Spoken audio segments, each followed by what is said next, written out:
السلام علیکم ورحمۃ اللہ تعالیٰ وبرکاتہ۔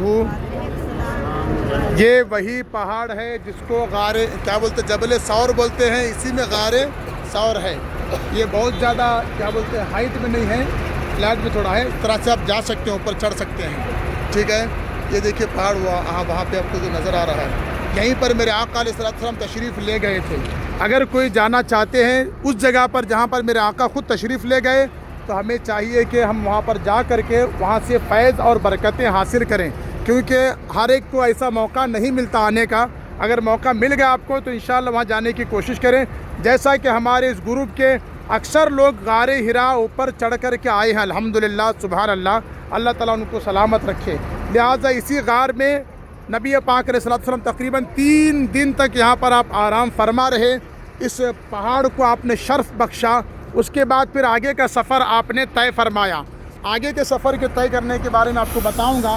نبی پاک علیہ السلام تشریف لے جا رہے تھے، جناب صدیق اکبر کبھی سرکار کے آگے آتے اور کبھی سرکار کے پیچھے آتے تھے، کبھی سرکار کے آگے آتے کبھی پیچھے آتے تھے۔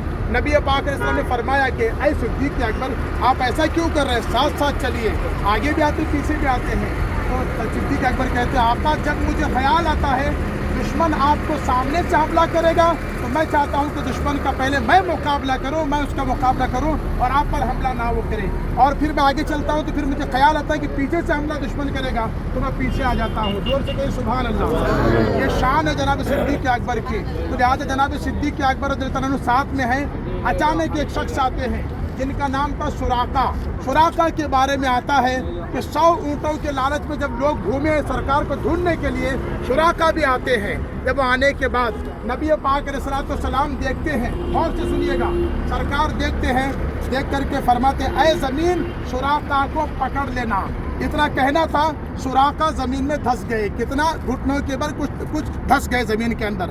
دھسنے کے بعد وہ پریشان ہو گئے، میں زمین میں دھس کس سے گیا؟ اس کے بعد نے کہا کہ آقا مجھے معاف فرما دے، میں آپ کو نہیں پکڑوں گا، اگرچہ پکڑنے کے ارادے سے آیا تھا، نہیں پکڑوں گا۔ پھر سرکار نے فرمایا اے زمین، سراقہ کو چھوڑ دے۔ اتنا کہنا تھا، زمین نے سراقہ کو چھوڑ دیا۔ اب اس کے بعد پھر ارادہ بدل گیا، 100 اونٹ ملیں گے، پھر سرکار کو پکڑنے کی نیت سے آگے بڑھے۔ پھر میرے آقا نے فرمایا اے زمین، سراقہ کو پکڑ لینا۔ زمین نے سراقہ کو پکڑ لیا۔ اب اس کے بعد سراقہ کہتے ہیں آخری بار مجھے معاف فرما دے۔ تو میرے آقا نے زمین سے کہا کہ اے زمین، سراقہ کو چھوڑ دے۔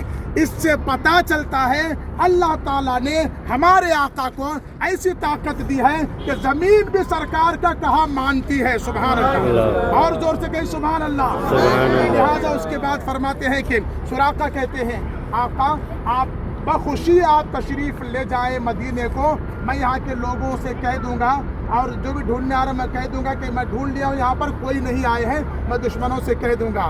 اس کے بعد سرکار فرماتے، جب وہ مسلمان ہو جاتے حضرت سراقہ، سرکار فرماتے ہیں اے سراقہ، تمہاری خوشی کی انتہا اس وقت کیا ہوگی کہ تمہارے ہاتھ میں کسرا، اس وقت کے سپر پاور بادشاہ تھا، اس کے سونے کے کڑے تمہارے ہاتھ میں رہیں گے۔ اللہ اکبر۔ پھر عمر فاروق اعظم رضی اللہ عنہ کا زمانہ آتا ہے۔ آنے کے بعد جب کسرا فتح ہوتا ہے، وہ سونے کے کڑے لائے جاتے ہیں، مال تقسیم کیا جا رہا تھا، تو اس وقت حضرت سراقہ بیٹھتے ہیں، کہتے ہیں کہ میرے آقا نے یہ حدیث بیان کی تھی، سراقہ تمہارے اس ہاتھ میں سونے کے کسرا کے بادشاہ کے کڑے رہیں گے، تو لہٰذا تمہاری خوشی کا کیا حال ہوگا۔ اس کے بعد حضرت سراقہ کے کہنے پر کچھ صحابہ کرام نے اس کی گواہی دی، عمر فاروق اعظم وہ کڑے ان کو دیتے ہیں۔ سونا پہننا مردوں کے لیے حرام ہوتا ہے، عورتوں کی زینت ہے، مگر میرے آقا نے سراقہ سے کہا تھا کہ سونے کے کڑے تم پہنو گے۔ صحابہ کے درمیان سراقہ سونے کے کڑے پہن کر کے بیٹھتے تھے، کوئی ان کو منع نہیں کرتا، کیوں؟ مصطفیٰ جان رحمت کی شریعت ہے، سبحان اللہ، میرے آقا کی شریعت ہے۔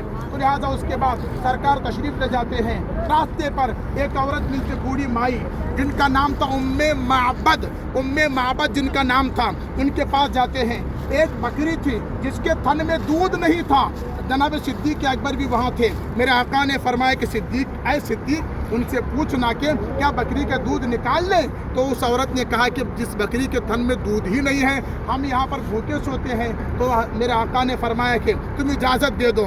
تو اتنا کہنا تھا، اگر نکلتا ہو تو نکال لو. اس بوڑھی عورت نے کہا. میرے آقا نے بسم اللہ کہہ کر تھنوں کو ہاتھ لگاتے ہی اس کے تھن لبالب دودھ سے بھر گئے. سبحان اللہ. اور زور سے کہ مرد حضرت سبحان اللہ. ہاں لہٰذا اس کے بعد میں انہوں نے دودھ کو دھویا. اس کے بعد دودھ نکالنے کے بعد دودھ کو پیا. پینے کے بعد حضرت ام معبد کو بکری دے دی گئی. اب وہ بکری کا حال یہ تھا پورے قبیلے میں قحط سالی خشک سالی آ جاتی مگر ام معبد کی بکری 18 سال تک برابر دودھ دیتی رہی. سبحان اللہ. یہ سفر کے درمیان جو واقعات ہوئے ہیں اور بھی انشاءاللہ واقعات ہوئے ہیں آگے چل کر کے اگر موقع کبھی ملا تو بتاؤں گا. یہ سارے واقعات سفر کے درمیان ہوئے ہیں. میرے آقا کی ذات بڑی نرالی ذات ہے. جس سمت جاتے ہیں لوگوں کے فائدے ہی فائدے ہوتے ہیں. امت کو فائدہ پہنچاتے ہیں. یہ میرے آقا کی شان ہے. یہ کتابوں کے اندر سیرت کی بڑی بڑی کتابیں زرقانی علی المواہب اور اس کے بعد میں سیرت النبی سیرت رسول اکرم سیرت مصطفیٰ ایسی بڑی بڑی کتابوں کے اندر لکھا ہے. اور ایک بات یاد رکھیے پوری دنیا میں سب سے زیادہ کسی کی زندگی پر کتابیں لکھی گئی ہے تو وہ آمینہ کے لال کی لکھی گئی ہے. سبحان اللہ. میرے آقا کی شان ہے. آ جائیے السلام. ایک دعا کر لیں گے چھوٹی سی. اللہم ربنا تقبل دعانا بحرمت سورۃ الفاتحہ. بسم اللہ الرحمن الرحیم.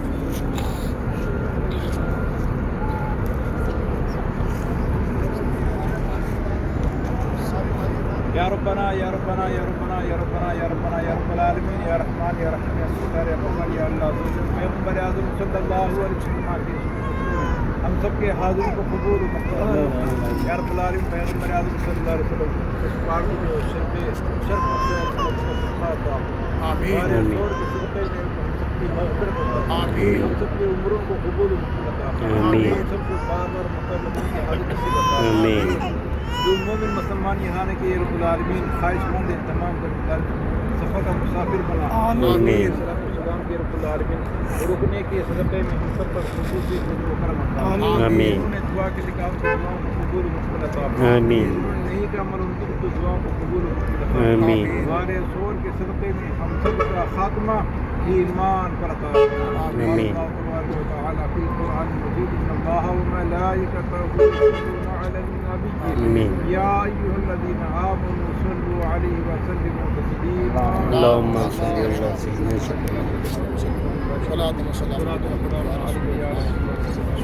سبحان ربک رب العزة عما یصفون. سلام علی المرسلین.